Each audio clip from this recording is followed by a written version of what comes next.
everyone. My name is Debbie Jones-Snyders and I'm with the Hopedale Presbyterian Church. I'm very happy to welcome children and families to our church school lessons and crafts.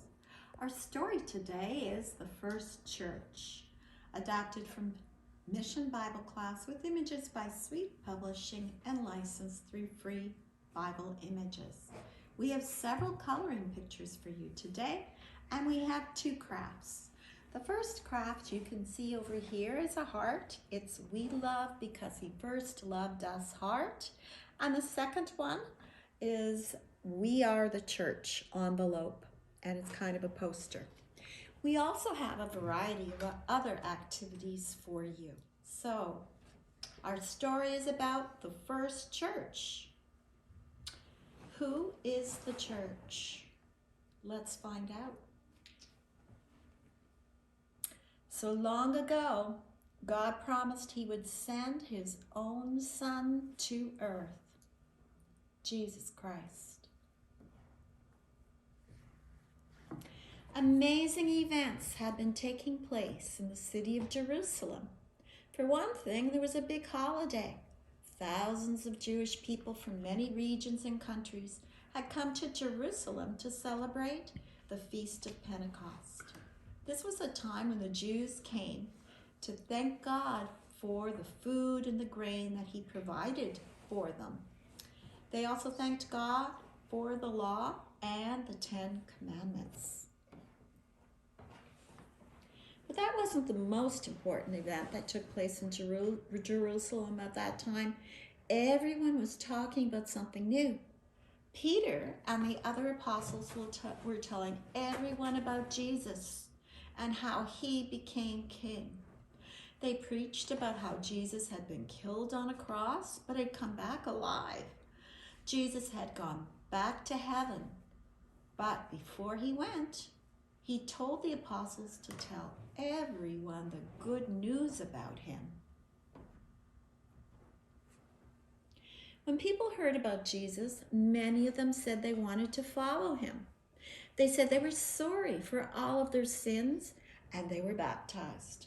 More and more people decided to obey Jesus and become Christians.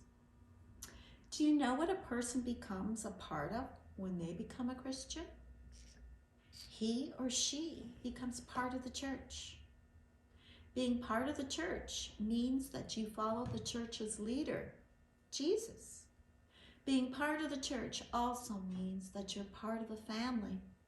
The other people in the church are your brothers and sisters.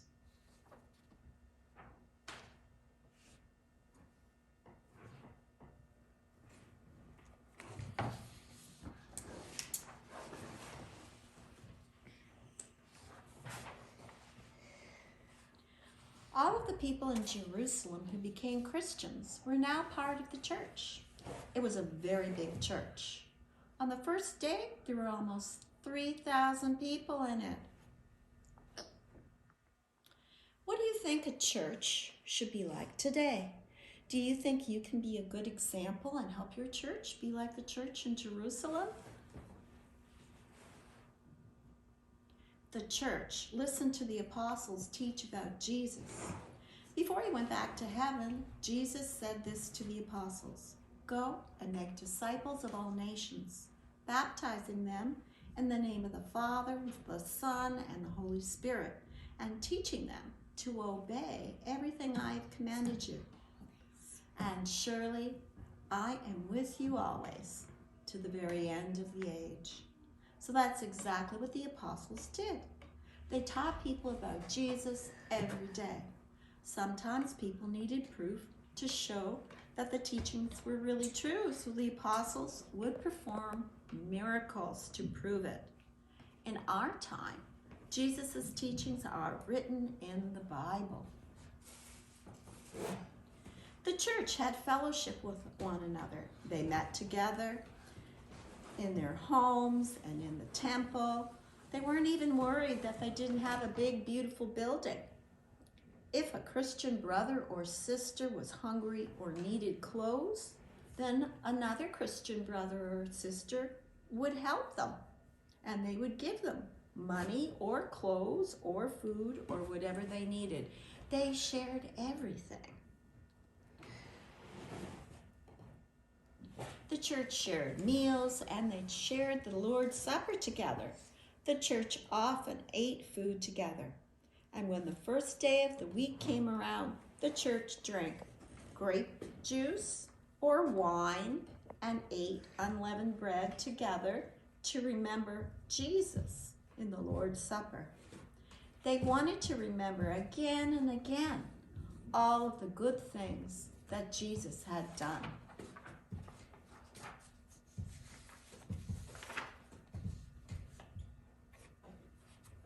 The church prayed together. God listens when we talk to him. The church in Jerusalem talked to God. Maybe they asked God to help them be good. Maybe they prayed for their Christian brothers and sisters that were sick. Maybe they prayed that more and more people would follow Jesus. Do you talk to God? What can you pray about for your church or your family? We have several activities for you depending on your age level. We have several coloring pictures, and you can see some of them here. Here are some children praying. And look at this. This is a picture of the church. Do you think the church is actually a building or the people? These are the people of the church, right? And here's another coloring picture. I love my church. We also have two crafts, and the first craft you can see is a heart craft. And it's "We love because he first loved us" heart. So in order to do this craft, you will need construction paper. You will need red, pink, and white. You will need scissors, glue, Sharpie, and some yarn. So what you want to do, and a hole puncher as well. What you want to do is to draw and cut out a heart from red construction paper. And you can write this or get mom or dad or a friend to write along the edges. So it says along the edges, "We love because he first loved us." So once you've written around the border, then cut the middle of the heart out, leaving the border and the writing intact. Glue the red heart on white or beige paper, and then what you do is cut out little hearts, different sizes in red and pink. And then glue them to the middle of the heart. So you can cut out now the red heart that you already glued on the white paper, cut it out. And then you use a hole puncher, punch a hole on the top of the heart, and then tie a cut piece of yarn through the hole, and you can hang it up. The second craft,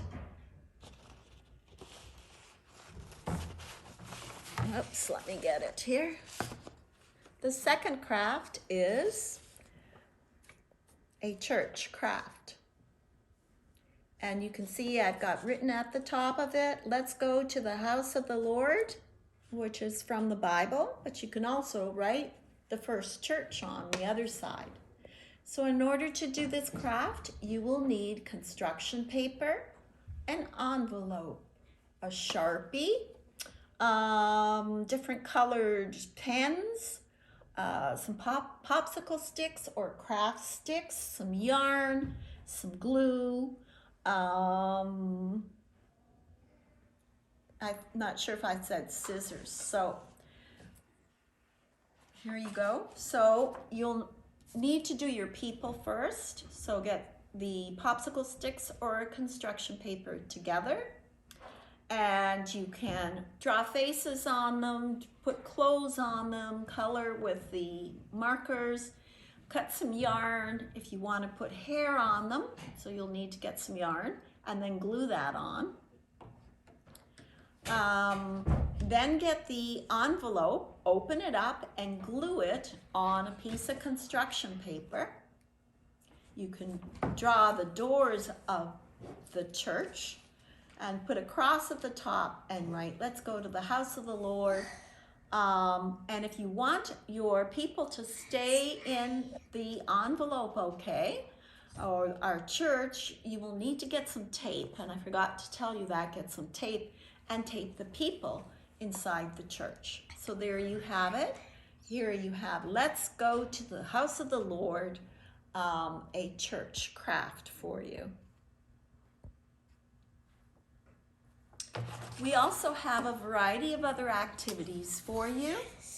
And one is we have a maze here, a couple of mazes actually. There's also a crossword puzzle, and here's a combined word search with a maze. So this week, remember that the real church is people. You and me, and all those who follow Jesus. So let's love each other as he first loved us. Have a great week.